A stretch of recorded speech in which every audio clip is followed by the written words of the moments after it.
Good morning, everybody. Scott Zambelli here with Team Titans of Real Estate, and I'm coming to you live from our Team Titans HQ at Realty Executives hometown in Shelby Township, Michigan. Just want to give you a quick market update here.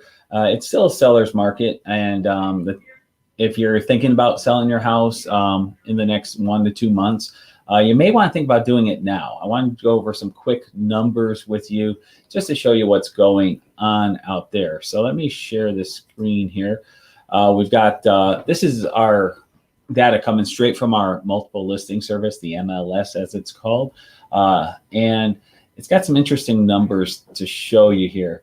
And according to the different magazines we're reading, they are expecting us to return to a normal real estate cycle. What that means is if that does happen, typically spring or first day of spring or Easter, those are usually starting points for the new real estate season when people start thinking about selling their houses and we get a surge of new listings. Over the course of the last few years, we've been seeing prices go up drastically. The reason for this is the supply on hand. It has been dropping in relation to demand. We keep getting more and more buyers into the market. It's the millennials. They're coming of age. They're now looking to get their first houses. And with that surge of new buyers, that their demand is outpacing the number of houses up for sale. Part of the reason, people are living in their houses longer. Baby boomers are staying longer before going into assisted living or nursing homes. They're more independent. Current Gen Xers are refinancing and fixing up their houses and staying in their current houses instead of selling and moving up. So we're seeing a shift in homeowners' behavior. It used to be the average homeowner would stay in their house 5 to 8 years.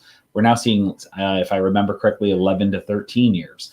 So that's the shift in homeowner mentality. It used to be about as soon as you got enough equity to move up to the bigger house, you kept growing in house size. Now people are happy with the size they have. They're not looking to grow.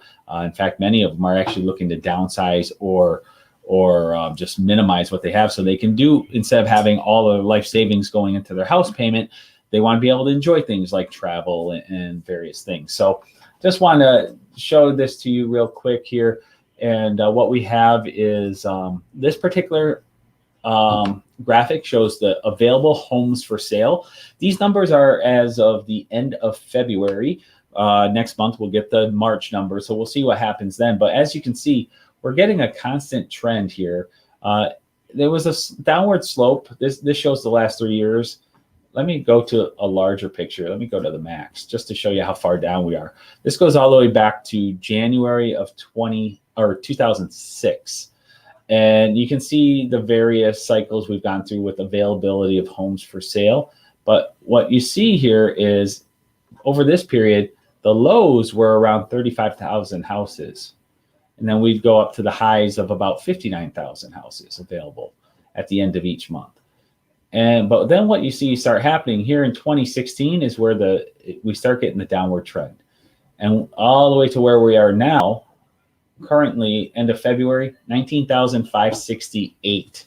So it keeps going down, the available houses at the end of each month.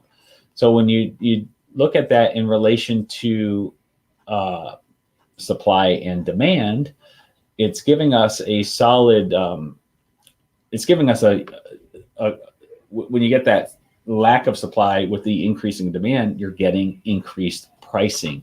And I'm going to show you that on the next chart here. If you look at sales prices, we're loading that number now. Dun, dun, dun. Here we go. Now, once again, this one goes back to January of 2003. You're looking at the average sales prices since 2003. And here we have average prices around 140, 148,000. And then this is where the crash happened in 2008. You see houses plummeting. This is where a lot of houses were going into foreclosure. We were getting a flood of available houses available. The supply of houses greatly outgrew the supply of demand. And so we had prices plummeting during that period. A lot of houses going into foreclosure. People were actually abandoning their houses because they had lost so much value. And it took a few years. We kind of leveled off there. But then right around March of 2012, things started to improve again. And you can see how rapidly it's been going up since. I mean, it's pretty crazy. We got 69,000 on average up to 200,000 now over the last 10 years.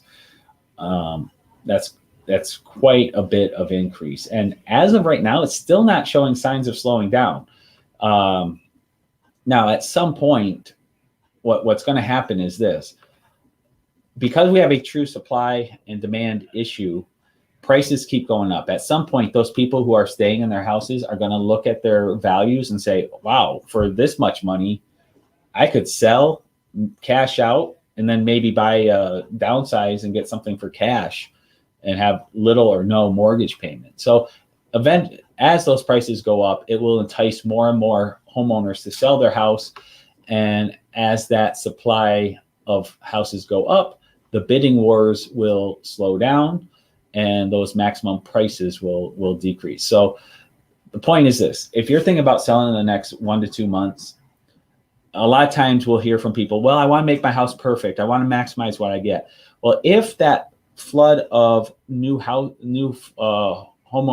sales come on the market like they're projecting, that will offset those bidding wars. And what I'm getting at is, if you take that extra 1 to 2 months to put another $10,000 worth of fix-ups to your house, you may see that if the bidding wars stop, you're going to lose that in value. So it's not worth that extra time. Now, obviously, if you're looking to sell in a year from now or whatever, that's different.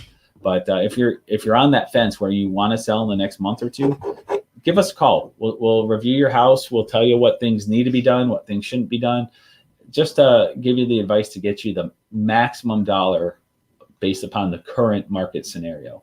So give us a call. My number is 586-549-6096, or Jill Webler, she's 586-277-2145. And we look forward to helping you with all of your real estate needs. Take care. Bye.